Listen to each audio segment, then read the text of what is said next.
এরেন্টল নামক একটা রাজ্যে একজন রাজকুমারী বসবাস করত। সেই রাজকুমারী যেই জিনিসকে স্পর্শ করত সেটাই ম্যাজিক্যালভাবে বরফে পরিণত হয়ে যেত। সেজন্য রাজ্যের সমস্ত মানুষেরা রাজকুমারীকে রাজ্য থেকে বের করে দিয়েছিল। সে এই জাদুশক্তি কিভাবে পেয়েছিল এবং পরবর্তীতে তার কি হয়েছিল সেটাই আমরা দেখব আজকের এই ভিডিওতে। গল্পের শুরুতে আমরা একটি রাজ্য দেখতে পাই। এই রাজ্যের রাজার দুইজন কন্যা সন্তান ছিল। একজনের নাম হলো এলসা আর আরেকজনের নাম হলো অ্যানা। একদিন অ্যানা তার বড় বোন এলসাকে ঘুম থেকে জাগিয়ে তোলে আর তার সাথে বরফ দিয়ে খেলা করার জন্য বায়না করতে থাকে, কিন্তু এলসা কোনোভাবেই ঘুম থেকে উঠতে চাচ্ছিল না। কিন্তু তার ছোট বোন অ্যানা তাকে জোর করে জাগিয়ে তোলে। এলসা আর কোনো উপায় না দেখে তার ছোট বোনের সাথে খেলা করার জন্য একটা রুমে চলে আসে এবং এলসা তার ম্যাজিক্যাল পাওয়ার দিয়ে তার বোনের সাথে বরফ দিয়ে খেলা করতে থাকে। এলসা তার জাদুশক্তি দিয়ে একটা স্নোম্যান বানিয়ে বরফের বড় বড় পাহাড় বানাতে থাকে এবং অ্যানা সেগুলোর সাথে অনেক মজা করে খেলতে থাকে। আসলে এলসা যখন জন্মগ্রহণ করেছিল তখনই এই বরফ বানানোর জাদুশক্তি নিয়েই এই পৃথিবীতে এসেছিল।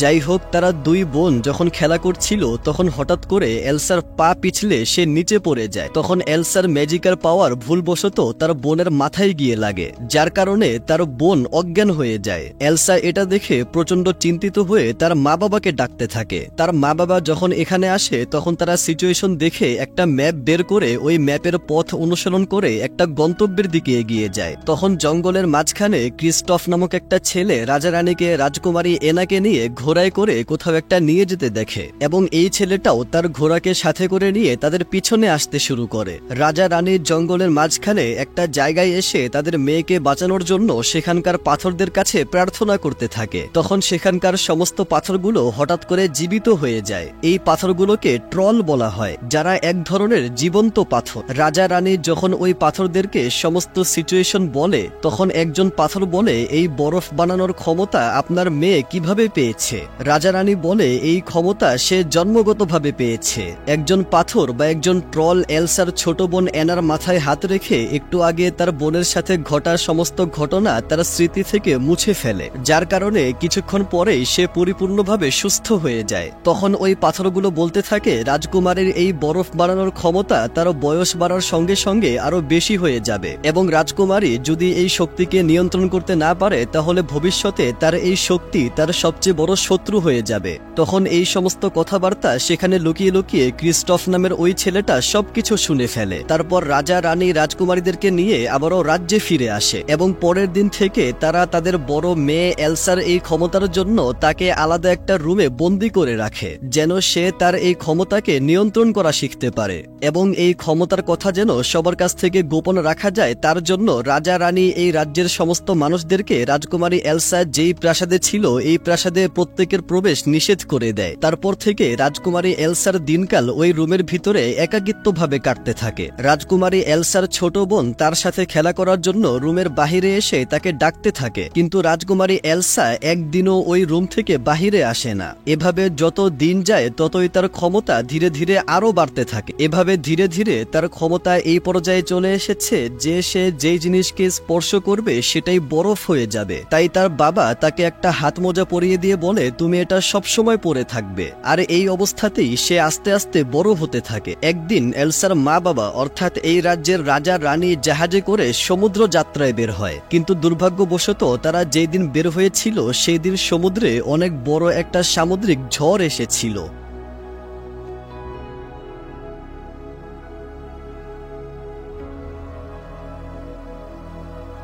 এরপর ধীরে ধীরে আরো 3 বছর পার হয়ে যায় আর এখন এই রাজ্যের এমন একটা পরিস্থিতি দাঁড়িয়েছে যে যে কোনো একজনকে এই রাজ্যের দায়িত্ব নিতেই হবে এবং রাজ্যের সবাই রাজ্যের বড় রাজকুমারী অর্থাৎ রাজকুমারী এলসাকে এই রাজ্যের রানী বানানোর সিদ্ধান্ত নিয়েছে। আর এটার জন্যই এতগুলো বছর পার হওয়ার পরে আবারও এই রাজ্যের দরজাগুলো খুলে দেওয়া হয়। চারদিকে সমস্ত মানুষেরা অনেক আনন্দে ছিল। আর এতদিন পরে এনার বড় বোন এলসা রাজপ্রাসাদ থেকে বাহির হতে পারবে এটা ভেবে এনা অনেক খুশি ছিল। সে সারা রাজ্যে ঘোরাঘুরি করতে করতে আনন্দে নাচানাচি করছিল এবং সে মনে মনে ভাবছিল আজকে যেহেতু অনেকগুলো রাজ্য থেকে রাজকুমাররা এই রাজ্যে আসবে, তাই আজকে আমিও হয়তো আমার মনের মানুষকে খুঁজে পেয়ে যাব। এবং এটা ভেবে সে গান গাইতে গাইতে হঠাৎ করে একটা নৌকার মধ্যে পড়ে যায়। তখনই অন্য একটা রাজ্য থেকে আসা হান্স নামক একজন রাজকুমার তাকে নৌকার উপর থেকে উদ্ধার করে। অ্যানা হান্সকে দেখে প্রথম দেখাতেই তাকে পছন্দ করে ফেলে। তারপর রাজ্যের সমস্ত মন্ত্রীগণ মিলে এলসাকে এই রাজ্যের নতুন রানী হিসেবে ঘোষণা করে দেয়। তখন এলসা তার হাত মোজা খুলে ছোট্ট একটা লাঠি ও একটা জার হাতে নেয়। এগুলো হাতে নিয়ে সে যখন শপথ নিচ্ছিল তখন সে মনে মনে অনেক ভয় পাচ্ছিল, যার কারণে তার হাতে থাকা ওই দুইটা জিনিস বরফে জমতে শুরু করে। তাই সে দ্রুত ওই জিনিসগুলো রেখে দিয়ে তাড়াতাড়ি তার হাত মোজা পরে নেয়। সবাই তখন এলসাকে নতুন রানী হিসেবে পেয়ে অনেক খুশি হয়ে যায়। অ্যানা তখন হান্স নামক ওই রাজকুমারের সাথে ডান্স করতে শুরু করে এবং ধীরে ধীরে তারা একে অপরের আরো কাছে আসতে থাকে। তখন তারা দুইজন দুইজনাকে মনের কথা বা ভালোবাসার কথা জানিয়ে দেয় এবং অ্যানা খুশি হয়ে তার বড় বোনকে বলে যে রাজকুমার হান্সকে আমার অনেক পছন্দ হয়েছে। কিন্তু এলসা তার ছোট বোনের এই কথায় একদমই রাজি হয় না।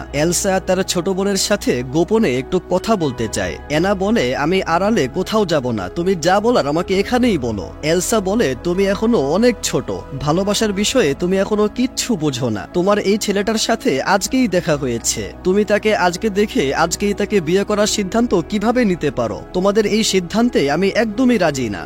অ্যানা তার বড় বোনকে বলে তুমিও তো এগুলোর বিষয়ে কিচ্ছু বুঝবে না, কারণ তুমি এতগুলো বছর একটা ঘরের মধ্যে বন্দী ছিলে, তুমি শুধু তোমার কাছের মানুষদের থেকে দূরে পালাতে পারো। এলসা তার ছোট বোনের এই কথায় কোনো কান না দিয়ে সেখান থেকে চলে যাচ্ছিল, আর তখনই অ্যানা তার হাত ধরে টান দিলে তার হাত মোজা খুলে যায়। আর এটার পরেও এলসা যখন তার কোনো কথায় কান না দিয়ে চলে যাচ্ছিল তখন অ্যানা বলে তুমি আমার কথা কেন বুঝতে পারছো না? এটা শুনে এলসা রাগান্বিত হয়ে তার ছোট বোনকে হাতের ইশারা দিয়ে এখান থেকে চলে যেতে বলে এবং তার হাতের ইশারার কারণে সেখানে অনেক ধারালো বরফ তৈরি হয়ে যায়। এটা দেখে সেখানে উপস্থিত থাকা লোকজনগুলো অনেক আশ্চর্য হয়ে যায়। এরপর এলসা সেখান থেকে দৌড়ে চলে যায় এবং চলে যাওয়ার সময় তার হাত যখন ঝর্ণার পানিতে লাগে তখন ঝর্ণার সমস্ত পানি বরফে পরিণত হয়ে যায়। তখন সেখানে উপস্থিত ডিউক নামক একজন ব্যক্তি এলসাকে ডাইনি বলতে থাকে। এগুলো শুনে এলসা কি করবে সেটা ভেবে না পেয়ে সেখান থেকে দৌড়ে পালাতে থাকে এবং সে তার সামনে একটা নদী দেখতে পায়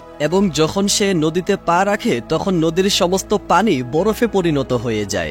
সে ওই বরফ হয়ে যাওয়া নদীর উপর দিয়ে দৌড়ে সেখান থেকে চলে যায়। অ্যানা তার বড় বোনকে চিৎকার করে ডাকতে থাকে, কিন্তু এলসা কারোর কোনো কথা না শুনে সেখান থেকে চলে যায় এবং কিছুক্ষণ পরেই ওই রাজ্যে তুষারপাত শুরু হয়ে যায়, যার কারণে রাজ্যের সমস্ত পানি বরফে পরিণত হয়ে যায়। এটা দেখে সবাই ভাবতে থাকে যে এই তুষারপাত হয়তো এলসা করিয়েছে। এটা ভেবে তারা এলসাকে অনেক খারাপ একটা ডাইনি বলতে থাকে। তখন মানুষদের এইসব কথা শুনে অ্যানা বলে আমার বোন কোনো ডাইনি নয়, এই সব কিছুর জন্য আমি দায়ী। আমি যেভাবেই পারি আমার বোনকে খুঁজে নিয়ে আসব, আর যতক্ষণ না আমি আমার বোনকে খুঁজে নিয়ে আসছি ততক্ষণ পর্যন্ত এই পুরো রাজ্যকে আমার প্রেমিক হান্স দেখাশোনা করবে। এটা বলে সে ঘোড়ায় করে তার বোনকে খোঁজার জন্য বেরিয়ে পড়ে। ওইদিকে এলসা হাঁটতে হাঁটতে অনেক দূরে একটা পাহাড়ের সামনে চলে আসে এবং ওই পাহাড়ে তারা জাদুর ক্ষমতা দিয়ে নিজের একটা বরফের রাজ্য গড়ে তোলে এবং তার নিজের রাজ্যে এই স্বাধীন মুক্ত একটা জায়গা পেয়ে সে অনেক খুশি হয়ে যায়। সে স্বাধীন পাখির মতো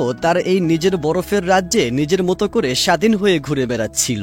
অন্যদিকে অ্যানা তার বোনকে খুঁজতে খুঁজতে একটা পাহাড়ের সামনে চলে আসে। তখন সেখানে বরফের বৃষ্টি হচ্ছিল, আর এই বরফের বৃষ্টি অর্থাৎ তুষারপাত দেখে অ্যানার ঘোড়াটি ভয় পেয়ে তাকে সেখানে ফেলে রেখেই সেখান থেকে চলে যায় এবং এই ঠান্ডা পরিবেশে অ্যানা সেখানে শীতে কাঁপতে শুরু করে। এভাবে অনেক কষ্ট করে হাঁটাহাঁটি করার পর অ্যানা সামনে একটা বাড়ি দেখতে পায়, কিন্তু সে দৌড়ে কাছে গিয়ে দেখে এটা কোনো বাড়ি নয়, এটা আসলে একটা দোকান। সে কোনো উপায় না পেয়ে এই দোকানের ভিতরে প্রবেশ করে আর দোকান থেকে সে ঠান্ডা থেকে বাঁচার জন্য জামা কাপড় কিনে নেয়। তখন সেখানে অন্য একটা কাস্টমার প্রবেশ করে যার পুরো শরীর বরফে ঢাকা ছিল।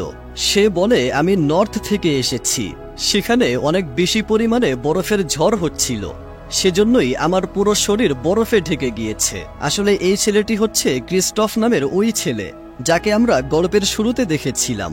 সে তার ঘোড়ার জন্য এখানে কিছু কিনতে এসেছিল, কিন্তু ক্রিস্টফের কাছে পর্যাপ্ত পরিমাণ অর্থ ছিল না, যার জন্য দোকানদার তাকে লাথি মেরে বের করে দেয়।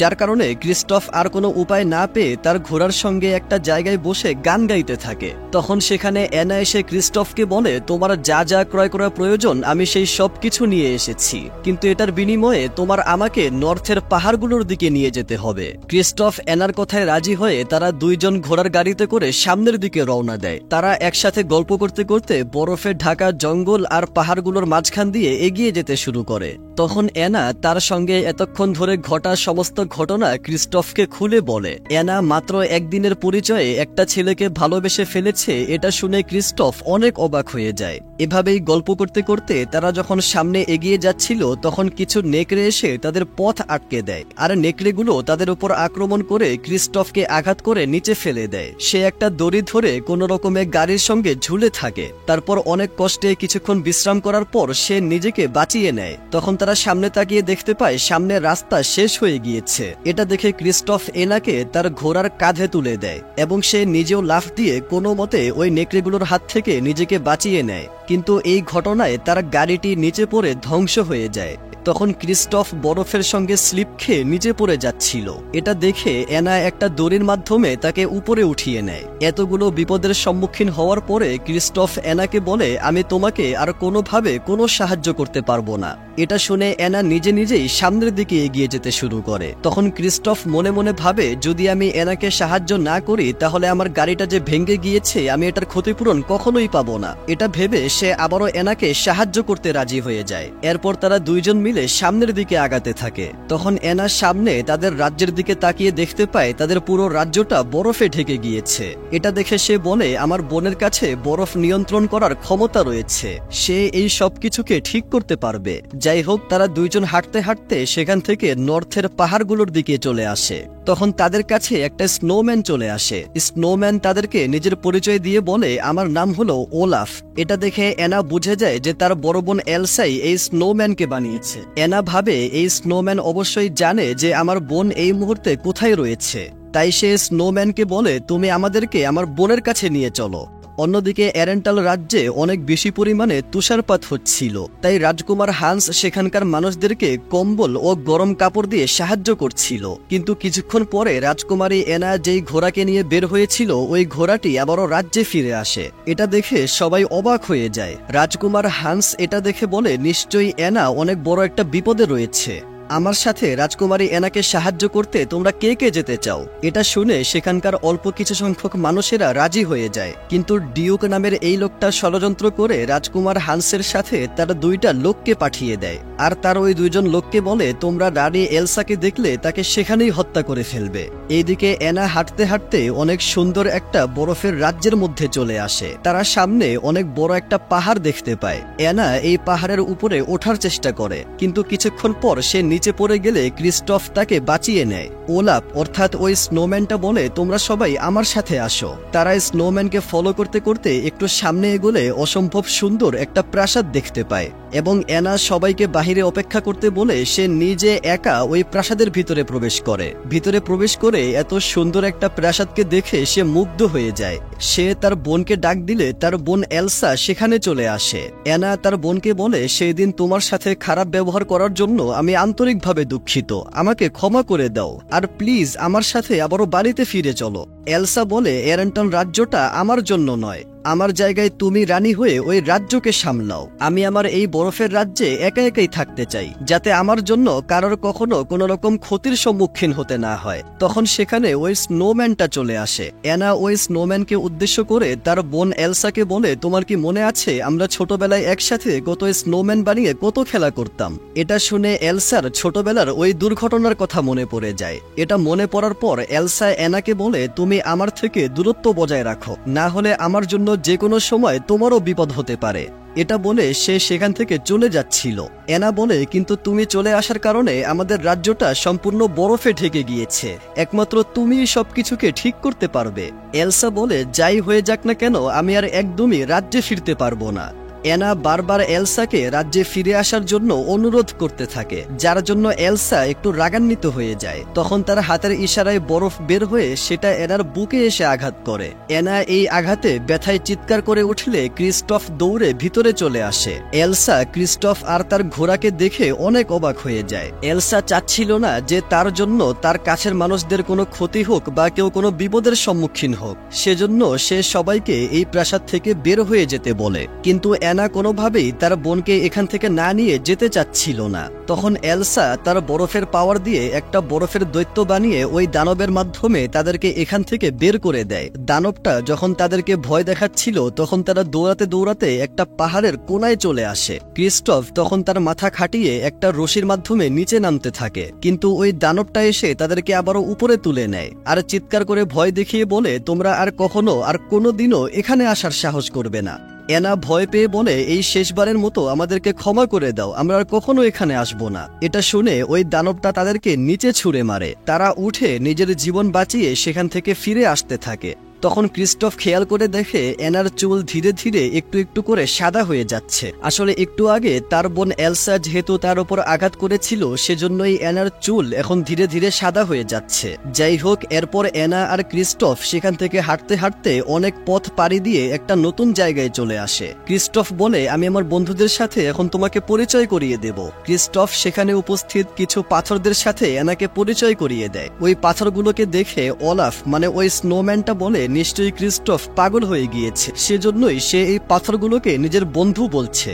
ওই পাথরগুলোকে দেখে এনা যখন সেখান থেকে চলে যাচ্ছিল তখন সেখানে উপস্থিত সমস্ত পাথরগুলো আবারও জীবিত হয়ে যায়। এনা তখন ওই পাথরগুলোকে অর্থাৎ ওই ট্রোলগুলোকে দেখেই চিনে ফেলে এবং ওই পাথরগুলোও এনাকে দেখে অনেক খুশি হয়ে যায়। তারা সবাই সেখানে একসাথে অনেক আনন্দ করছিল। কিছুক্ষণ পর হঠাৎ করে এনা অসুস্থ হয়ে যায়। তখন একটা পাথর অর্থাৎ একজন ট্রল এনাকে চেক করে বলে, তোমার বোন তোমার উপরে বরফ দিয়ে যেভাবে আঘাত করেছিল ওই আঘাতটা তোমার বুকে এসে অর্থাৎ তোমার হার্টে এসে আঘাত করেছে।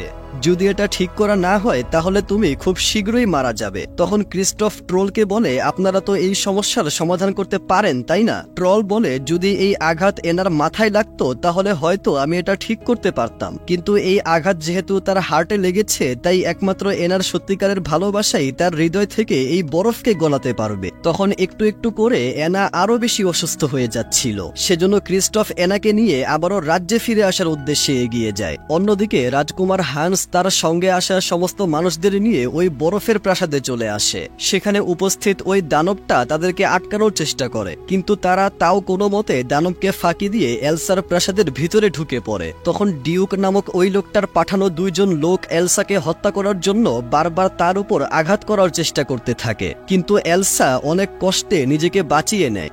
কিছুক্ষণ পর রাজকুমার হান্স ওই প্রাসাদের ভিতরে চলে আসে। তখন ডিউকের একজন লোক যখন এলসাকে আবারও আঘাত করার চেষ্টা করে তখন হান্স তাকে বাধা দিয়ে এলসাকে বাঁচিয়ে নেয়, কিন্তু বরফের আঘাতে হঠাৎ করে এলসা তখন অজ্ঞান হয়ে যায়। এলসার যখন জ্ঞান ফিরে আসে তখন সে দেখতে পায় হান্স তাকে একটা জায়গায় শিকল দিয়ে বন্দি করে রেখেছে। হান্স এলসাকে বলে, তুমি এই রাজ্যের সবকিছুকে আবারও আগের মতো করে দাও, তাহলে আমি তোমাকে ছেড়ে দেব।